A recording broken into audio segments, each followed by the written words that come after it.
Nah, dari semua tadi sebenarnya hanya ada 3 hal sebagai pilar daripada sistem center. Ya. Yang pertama ada productive infrastructure, yang kedua ada predictable application, yang ketiga ada your cloud on your terms. Artinya di sini saya masuk ke satu-satu ya. Yang untuk productive infrastructure kita lihat bahwa ya ini saya langsung contohkan bahwa untuk mendeliver satu environment secara produktif, fleksibel ya.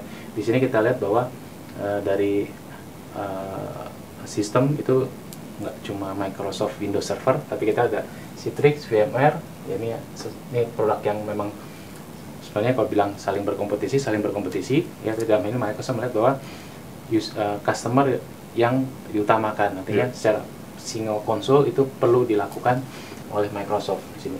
Nah, kalau kita lihat, kalau kita bagi lagi secara besaran, sistem data center itu terbagi 3 ya, ada storage, network, dan compute ya. Itu adalah komputer atau network computing.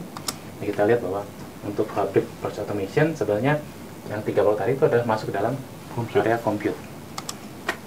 Di sini kita lihat, oke, ini sistem monitoring bisa melihat bahwa, sorry saya balik satu, oke.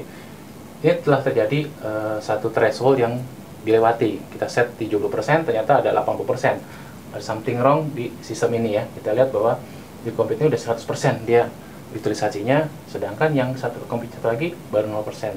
Nah, dengan ini kita bisa melakukan fabric automation, artinya secara keseluruhan tadi ya, yang 3 produk tadi, untuk memberikan beban, dipindahkan bebannya. Nah, kalau beban kita pindahkan, kembali ke masing-masing jadi dapat 50%, dan statusnya adalah hijau. Ini yang menarik dari productive infrastructure. Satu lagi mungkin case adalah kita lihat ada divisi finance, divisi marketing, dan HR. Kebenaran ini mungkin di Lebaran gitu ya. Lebaran pasti orang banyak yang belanja dan sebagainya macam, artinya kebutuhan data dan space itu makin bengkak harusnya pada saat itu. Makin besar ya? Yes, nah ini dengan sangat mudah sekali sistem center akan melakukan pemekaran ya, secara kita lihat secara resourcesnya ya, cukup dengan membuka untuk self service-nya, dimodify cloud capacity-nya, betul. Dari itu dia akan pindahkan jadi platinum, dibesarkan. Kita lihat bahwa sekarang marketing lebih besar secara kapasitinya. Tapi next misal lebaran sudah selesai, itu bisa diturunkan kembali. Tergantung dari datanya, apakah data bisa di-shrink atau tidak bisa, atau malah makin membesar. Tapi itu kemudahan yang dilakukan oleh user karena sistemnya sudah mendukung. Contoh lagi yang untuk predictable application, incumbent aplikasi yang sekarang ini adalah tier ya, ada web application, ada application tier, ada data tier. Ya, 3 tier tersebut. Kita lihat bahwa ya saya nggak di down satu-satu, tapi ini kita lihat bahwa ada 3 multi tier. Ya. Kita lihat bahwa di sini dari sisi aplikasi ya, kita lihat. Oke, private cloud. Di sini ada development, saya bacakan ya, nggak jelas. Development silver. Di sini warnanya merah. Something wrong di bit ini adalah bill payment. Ya, something wrong. Oke, kita drill. Kita lihat ada apa sih di dalamnya. Oke, di dalamnya ada beberapa server. Nah, masing-masing server punya service masing-masing. Dan kita lihat bahwa ternyata di server yang paling kanan ini merah. Ya, artinya ada server ini yang ada gangguan di server tersebut ya. Nah, di sini kita bisa lihat lagi. Cara monitoring kita lihat secara performance, kita lihat bahwa oke, ternyata di sini kita lihat ada merah. Ya, statusnya, eventnya. Kita drill lagi ke bawahnya ya. Kita lihat sampai level code-nya. Ini saya zoom. Nah, kita kelihatan ternyata isu problem di sini itu karena ada kita merah ya, ada satu proses untuk logon yang mungkin jadi berat, fail dan seterusnya gitu.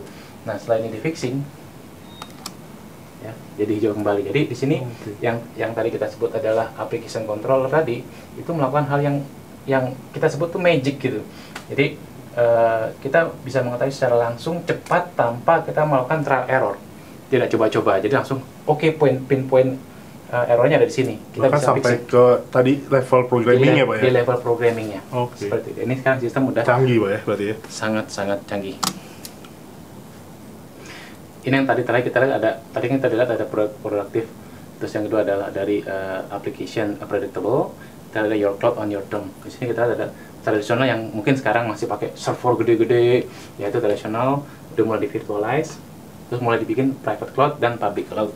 Kita lihat bahwa ya mungkin porsinya masih seperti ini gitu. Jadi masih orang masih coba-coba untuk yang private cloud, public cloud, tapi tetap untuk tradisional tetap masih yang terbesar. Nah, ini mungkin nanti di masa depan ini akan seperti ini besarannya. Nah, ini yang dilihat oleh sistem center itu semua gitu. Jadi dia tidak membedakan mana yang tradisional, virtualized, private cloud, tapi semua dijadikan dalam satu konsol. Walaupun tetap dilakukan kategori sini ya. Kita lihat ada kategorinya. Tapi tidak perlu buka halaman 1, halaman 2, dalam satu konsol bisa kelihatan. Seperti itu.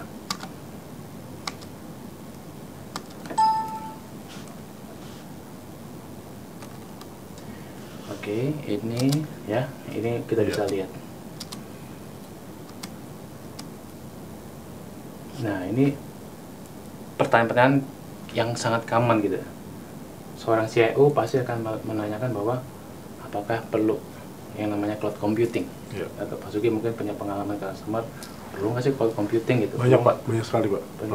Mereka memikirkan apakah lebih baik private cloud atau pakai cloud computing. Itu pertanyaan-pertanyaan yang common sekali sih. Common sekarang ya. Walaupun mereka masih ragu untuk mengimplementasikannya ya. Iya. Karena dia mulai coba-coba juga sih Pak. Iya, banyak masih coba-coba gitu. Jadi di sini para CIO udah mulai lakukan seperti itu. Dari sisi application owner pun sudah mulai memikirkan, karena setiap kali dia butuh satu server, dia mesti nunggu 1-2 minggu, 2 bulan, sebulan dan seterusnya sampai tersedia ya.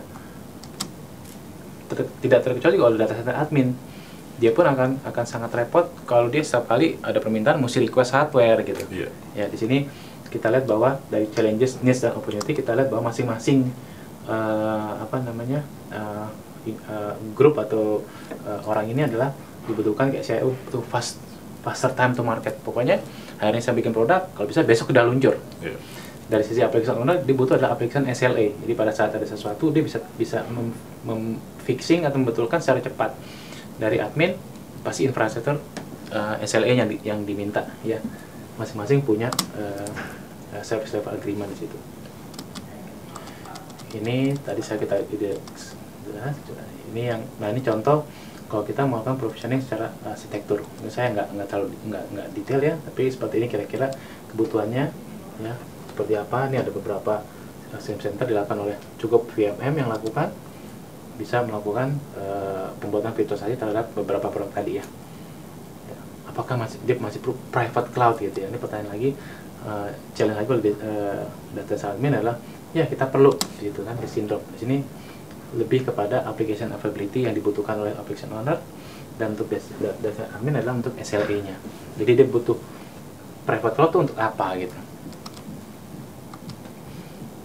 Nah, ini tadi kita sudah lihat lagi bahwa secara produk sistem center bisa mengcover 3 produk lainnya ya, Hyper-V udah pasti, vSphere, dan Citrix Zen Server.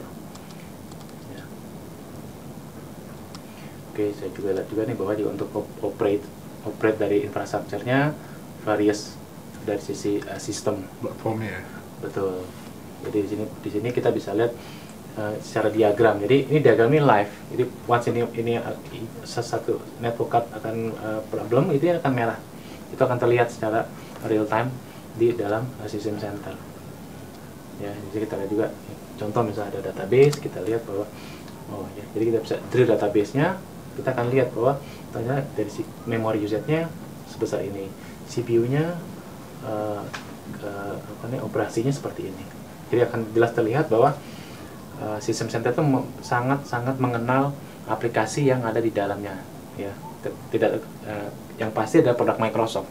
SQL pasti akan lihat sampai level code-nya, tahu problemnya ada di mana gitu. Kalau bahkan kita masuk ke misalnya ke Microsoft Exchange atau ke SharePoint, itu juga sampai level code-nya gitu. Karena on-nya adalah Microsoft di situ ya. Nah, ini pada saat ada deploying application services, ini kita lihat ada standar services.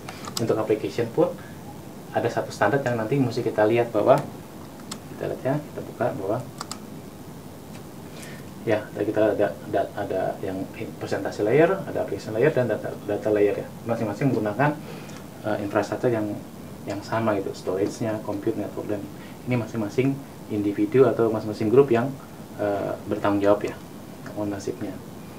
Jadi kalau kita lihat bahwa untuk melakukan servicing aplikasi itu sangat mudah. Kita lihat animasinya bahwa pada saat melakukan deploying, otomatis akan deploy terhadap infrastruktur yang ada di sini. Ya, sangat mudah untuk upgrade, dan nggak cuma .NET, tapi Java pun bisa dilakukan di situ. Ya, ini saya buka juga bahwa oke, ini dari otomatis untuk sistem center monitoring melihat terhadap CMDB akurasi. Jadi integrasi antar komponen tadi tergantung dari CMDB-nya gitu. CMDB-nya penuh dan lengkap, itu semua komponen akan mendapatkan hal yang sama. Oke, ini saya tidak, dan sudah terangkan tadi sama Pak Sugi ya, untuk yang deployment request. Ini hanya contoh bahwa CMDB ini menstandarisasi semua komponen atau semua aktivitas function yang ada di masing-masing komponen sistem center tadi. Mungkin ini bukan slide terakhir, tapi ini yang sangat menarik di sistem center ya, karena fokusnya banyak di application controller di sini, termasuk tadi ya udah data center management. Kita lihat dari application development dan apps owner. Ya, di sini common sekali, aplikasi dia tuh lambat gitu ya. My application tuh running slow. Terus dari sisi networknya oke kok, gitu ya. Terus dari developer bilang kodenya semua testingnya udah oke, nggak ada error, nggak ada segala macam gitu. Dari tim server pun bilang, servernya bagus, nggak ada masalah gitu. Tapi di sini kita lihat bahwa di dalam dashboardnya akan terlihat bahwa kita dari servernya set monitoringnya oke. Dari kliennya kita nih show problem nih, karena dia merasa lambat, itu akan tercatat di dashboard, kelihatan sekali ya. Ya, performance-nya ya, kita buat pinpoint-nya. Jadi isunya lebih kepada waktu ya, waktu dibutuhkan tuh lambat. Nah, ini yang kita lihat bahwa user kan biasanya ada semacam SLA, pokoknya saya mau hasil aplikasi itu paling lama, misalnya di sini ada 500 milisecond di sini. Di luar dari sini ya, itu akan impact ke user experience ya, impact experience, dan end user pun mendapatkan hasil yang aplikasinya jadi lambat. Nah, ini yang kita bisa alert forward ke sales manager dan membuat incident number atau report ya, ke developer, network, dan infrastructure. Kita once ketahuan bahwa problem ada di isu di aplikasi atau di bagian mana, itu langsung di solve cepat, dan alertnya langsung di close. Jadi secara otomatis kelambatan yang terjadi itu bisa langsung di alert ke masing-masing support ya, baik itu developer, network, maupun infrastructure. Dan ini report-report yang mungkin nanti akan sangat berguna pada saat ada pelaporan SLA-nya gitu. Oke, mungkin dari data center dan desktop management kita cukup akhiri bincang-bincang kita nih tadi ya. Jadi sini jangan lupa ya, next stepnya adalah akses ke link ini untuk mengetahui lebih lanjut mengenai 2012 System Center dengan beberapa komponennya. Ya, Visual Studio juga untuk melihat secara operation manager konektornya, gimana cara buatnya, dan more resource-nya ada di sini. Oke.